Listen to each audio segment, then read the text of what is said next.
This is the last lecture of Chapter 15, where we are discussing nucleophilic substitution reactions at sp3 carbons. In this presentation, we will cover the following. First, synthesis of ethers by nucleophilic substitution reactions. You may recall that ethers are a functional group in organic chemistry where an oxygen is bonded to two alkyl groups. Next, we will look at enolates as nucleophiles for substitution reactions. We'll also look at protecting groups when we're looking at substitution reactions, especially for synthesis. We'll also look at the acetylide anion as a nucleophile for substitution reactions.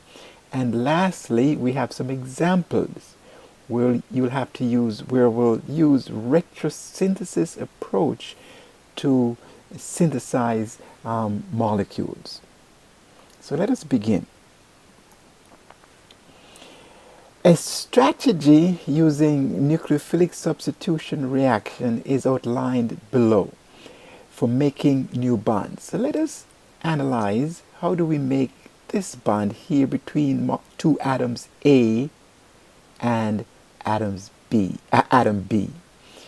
One option we have is that we can make A the nucleophile with its pair of electrons. Remember, a nucleophile is a species that has at least one unshared pair of electrons. We can use B as the electrophile to make a bond here. So that's the bond between A and B. Another alternative is to use A as the electrophile and B as the nucleophile, where B here has an unshared pair of electrons. So the bond is made between A and B, the same bond, but the electrons forming this bond come from different nucleophiles. So we call this root A and we call this root B. Two alternatives to make the same bond right here. Let us look at this as an example.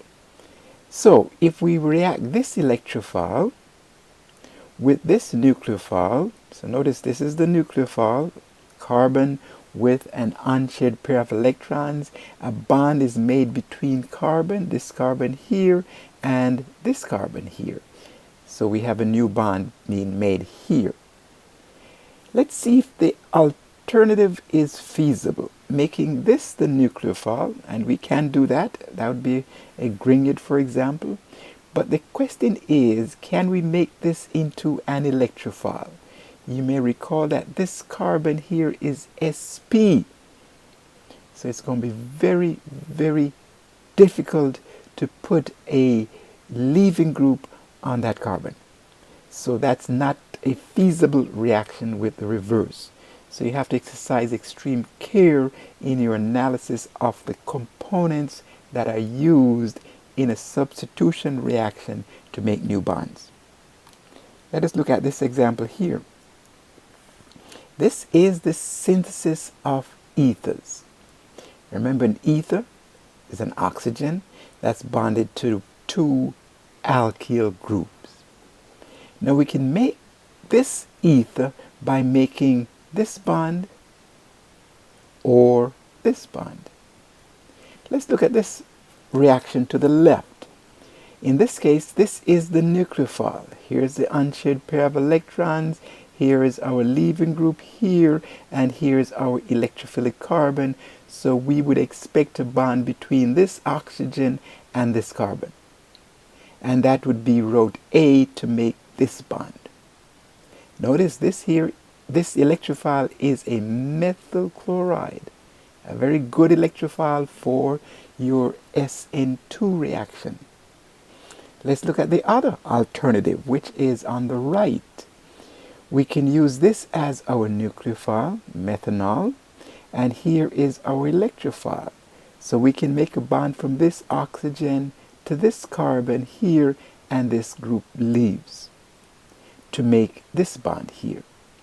But notice that in this case, this electrophile is a secondary chloride. So you'll see here that route A is a better route to make this molecule than route B, because the electrophile here is a methyl halide, and we know that SN2 reactions, the order of reactivity is that the less crowded electrophile reacts more favorably, which means that the methyl halide is more reactive than the secondary chloride. So for a reaction like this, you would choose this as your reaction to make that ether. That type reaction is known as the Williamson synthesis for ethers, where an appropriate nucleophile, alcohol nucleophile, reacts with a halide, an alkyl halide, to form the new bond. What you will notice, however, that in the Williamson synthesis, the nucleophile that's used is really the alkoxide anion. So here are some examples. The alkoxide anion, sodium alkoxide here for that alcohol, and it reacts with the primary bromide, for example, to make this bond here. Here's another example. This alcohol, in this case a phenol, in the presence of a base, pulls off this hydrogen to make the alkoxide or the phenoxide anion, and these electrons here then reacts with this primary halide to make this bond right here. I should point out that the alkoxide anion can be made using a very strong base to deprotonate an alcohol, a strong base such as sodium hydride or lithium aluminum hydride. Those bases are strong enough to deprotonate an alcohol. Let us turn our attention now to protecting groups.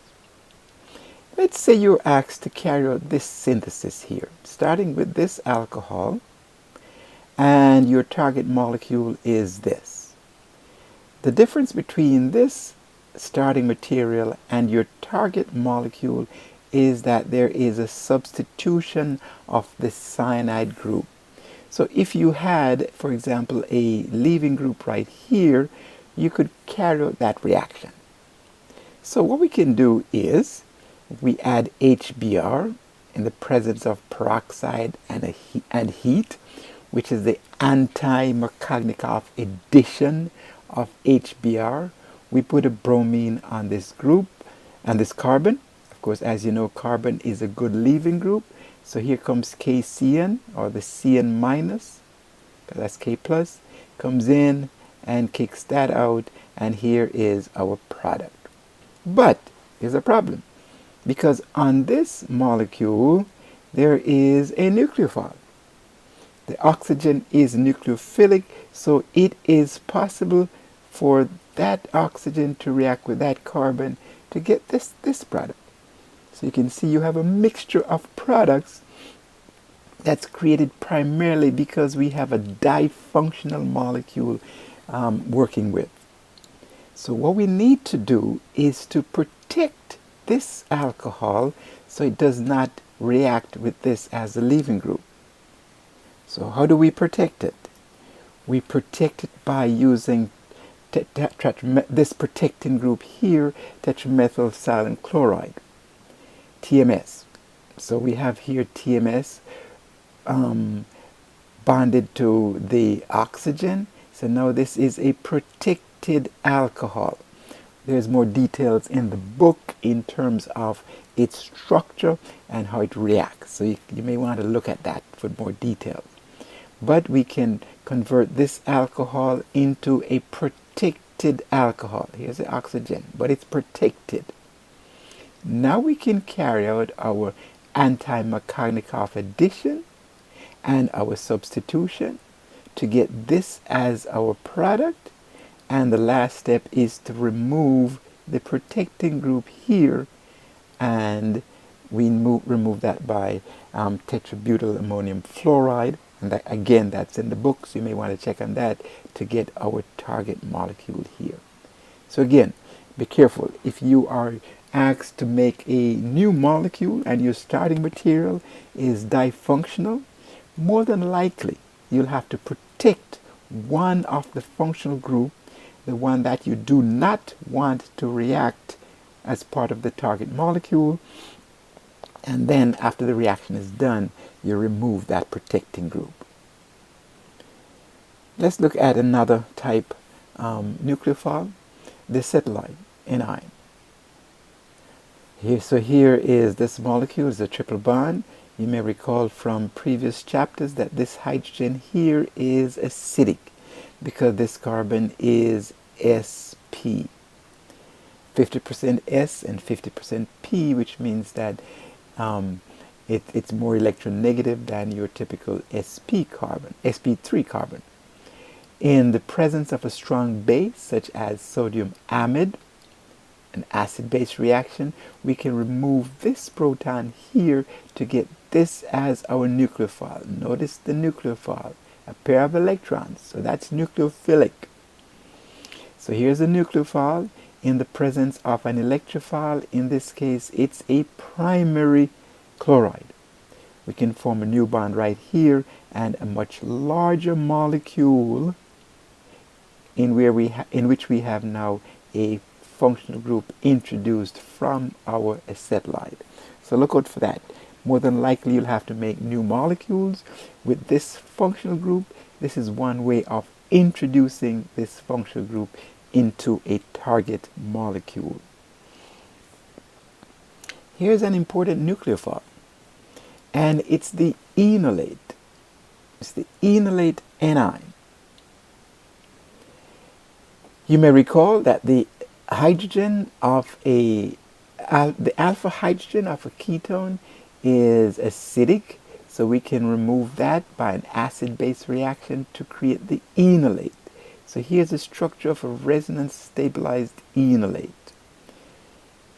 This is the nucleophilic carbon of the enolate.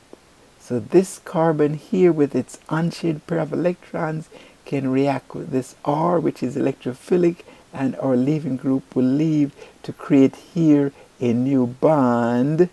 And here's our alpha carbon, why alpha? Because here is our carbonyl, and it's the first atom from the carbonyl, or the carbon of the carbon oxygen double bond. So that's why it's called the alpha. Why alpha? Because alpha is the first letter of the Greek alphabet. Let's apply that concept.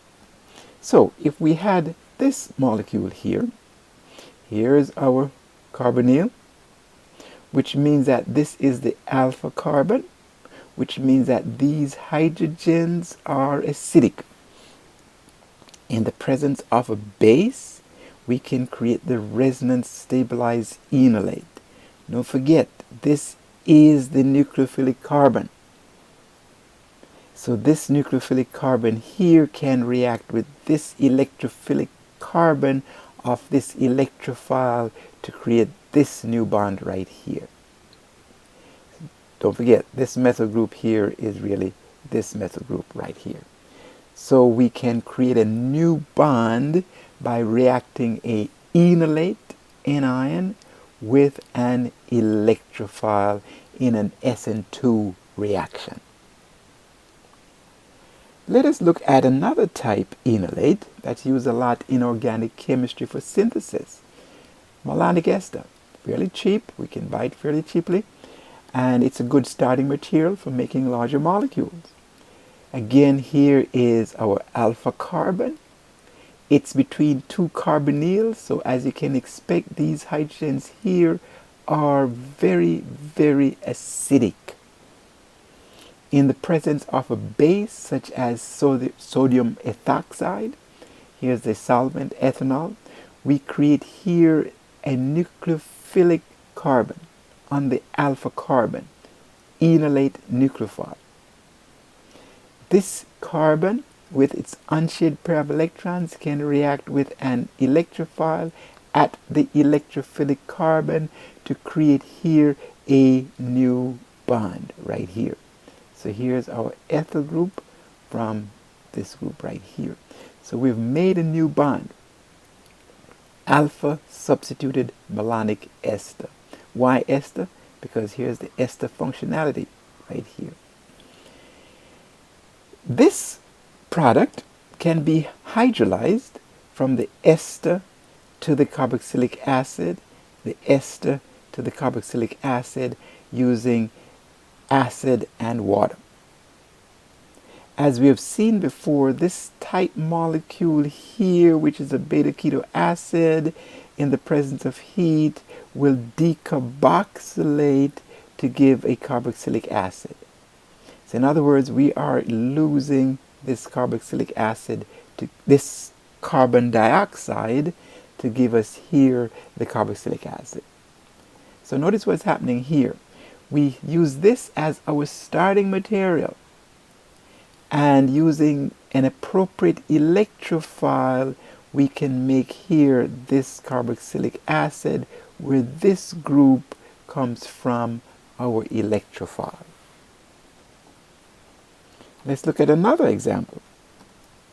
This is acetoacetic ester, another important starting material and very cheaply obtained in the organic chemistry lab. The only difference between the acetoacetic ester and the malonic ester is that this is now a CH3 right here. So that's a ketone. And you will see why that's so important. So this carbon has two hydrogens that are very acidic. In the presence of a base, an acid-base reaction, we create here a nucleophile, where this carbon is the nucleophilic carbon, using this as our electrophile, where this carbon is our electrophilic carbon. This reacts here, that leaves to create a new bond right here. So this is our ethyl group from our electrophile. This alpha substituted acetoacetic ester is right here, written again, and you can recognize this is our ester functionality. This set of condition here will convert it to a carboxylic acid. Here we have a beta keto acid in the presence of heat will decarboxylate. So here's a carbon dioxide and give us this as our product. It's a methyl ketone. Why methyl ketone? Because here is our CH3 from our acetoacetic ester. So it's possible to use this as our starting material and using this as our electrophile to make a substituted methyl ketone. Of course, you can put anything here, and that depends on the electrophile that's used here. As there's an example on the next slide. So let us see how we would carry out this transformation. So here's a question. Show how to carry out this transformation, starting with acetoacetic ester, which, as I mentioned, is a very good starting material because it's very cheap and readily available in the organic chemistry lab. So what we really need is this molecule here.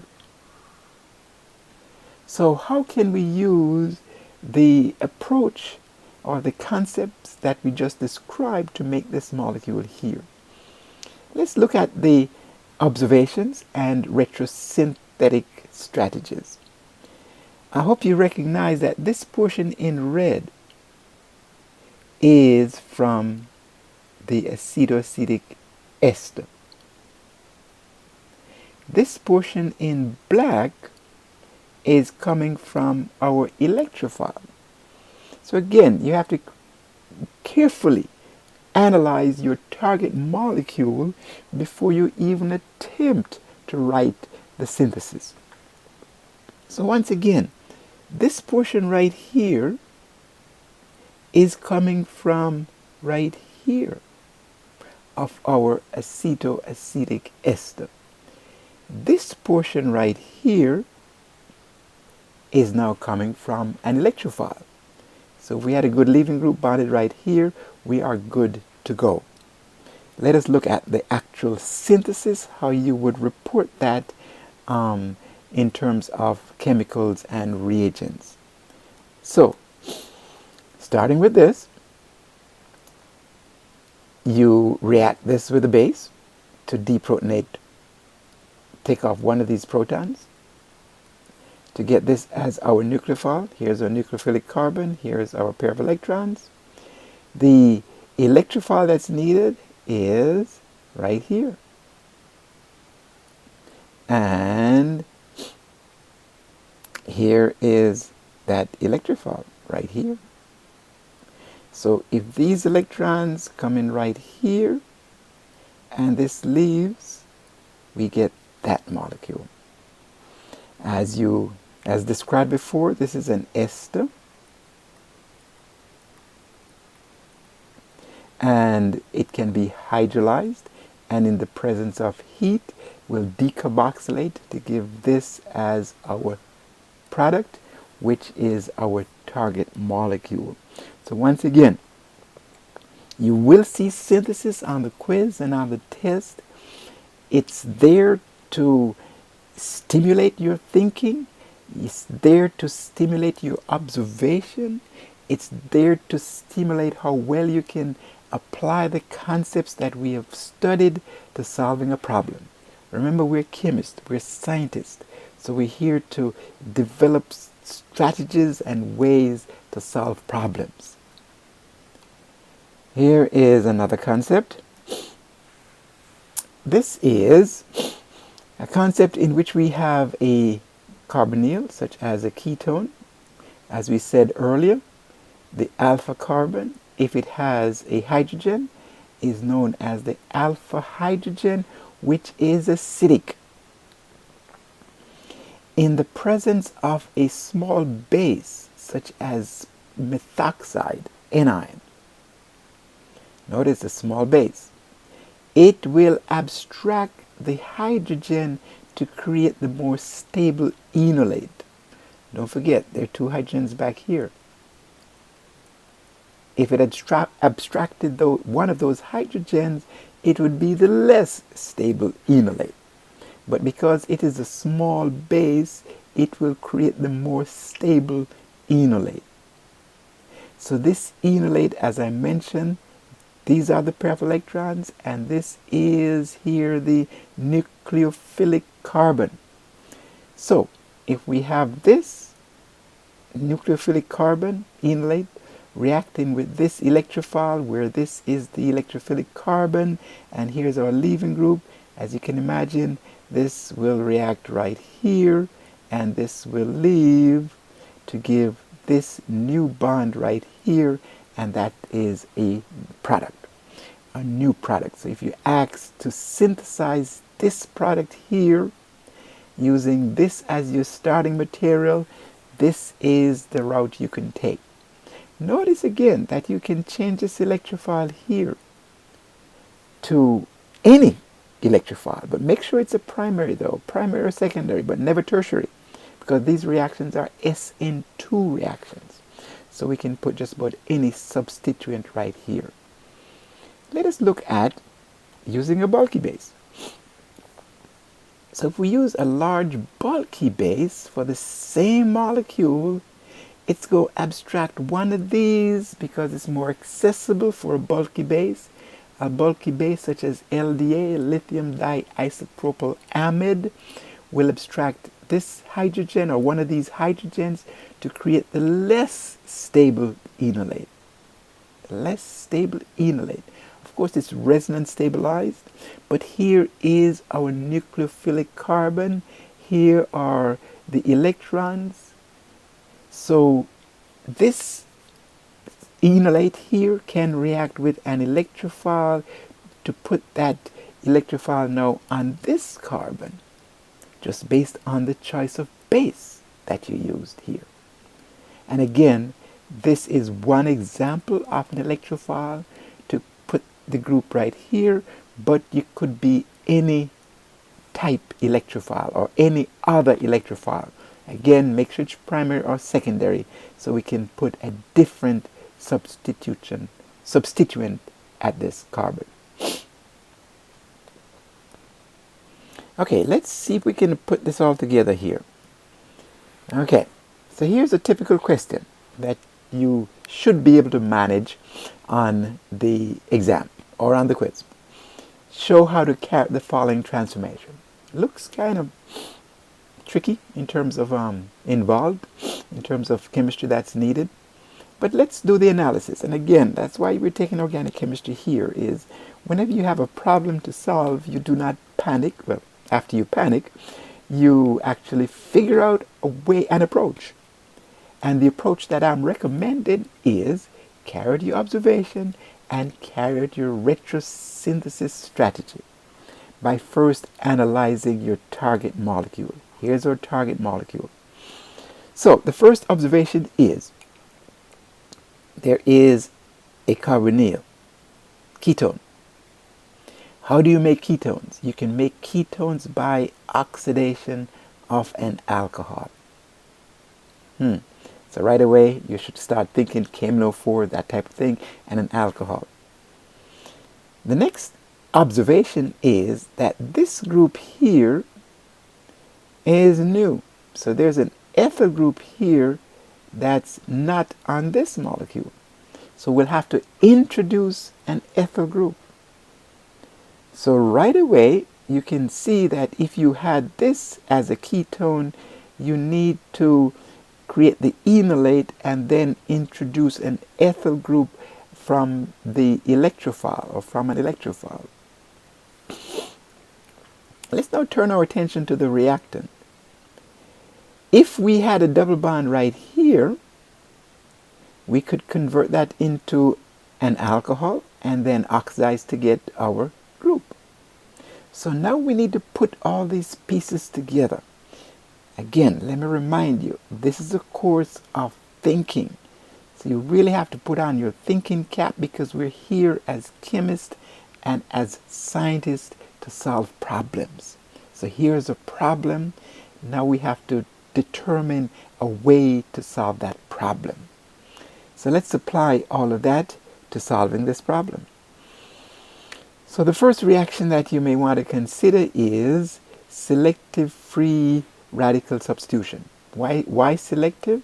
Because we're using bromine to actually substitute this hydrogen here for that bromine, because that's a tertiary hydrogen. Notice you would not use chlorine, because chlorine would not selectively substitute for that hydrogen. Once you have this molecule, use a small base to create the double bond here. Notice you would not use LDA, because if you use LDA, it would put the double bond here. So we use a small base. Once you have that, you recognize that you need an alcohol over here. So we use the anti-Markovnikov addition of water. BH3, step number 1, and step number 2 is hydrogen peroxide and a base. Gives us the anti-Markovnikov addition of water to a double bond. Here's our alcohol that we needed. We just have to oxidize that using KMnO4 or some other oxidizing agent that you're familiar with. Chromic acid, for example. You get your molecule here. All we need is a substitution right here. We know that if we create the enolate, and remember, you have to create the appropriate enolate using the appropriate base. LDA is a bulky base. It will create the enolate right here.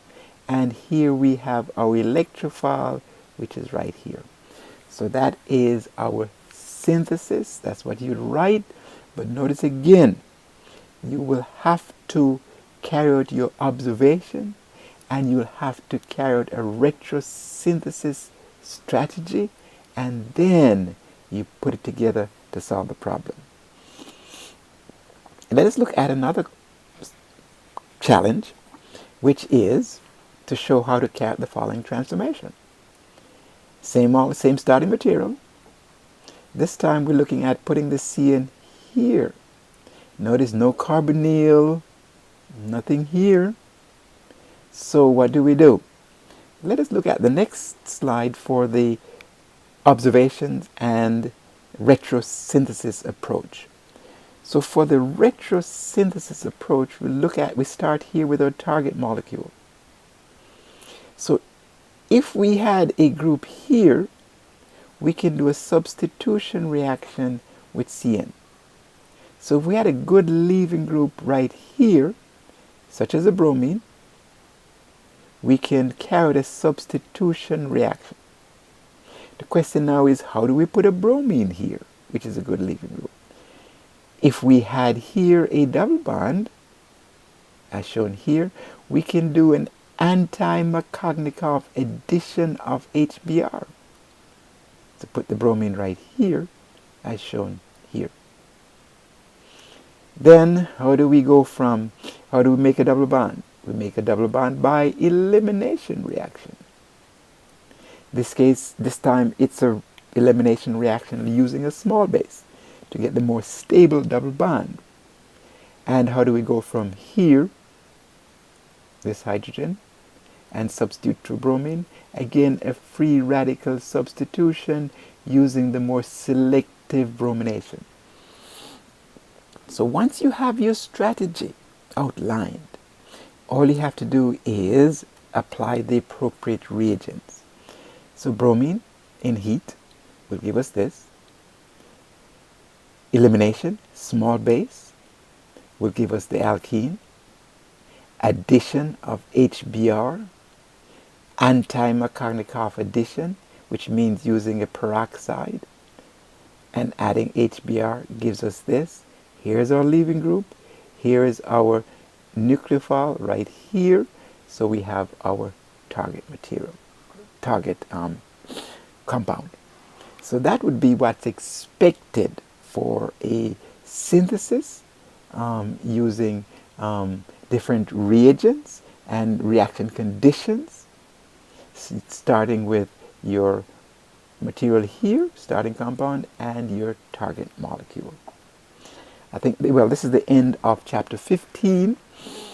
It's a very involved chapter, so read along as you watch the video and work through your PowerPoints, whatever works for you.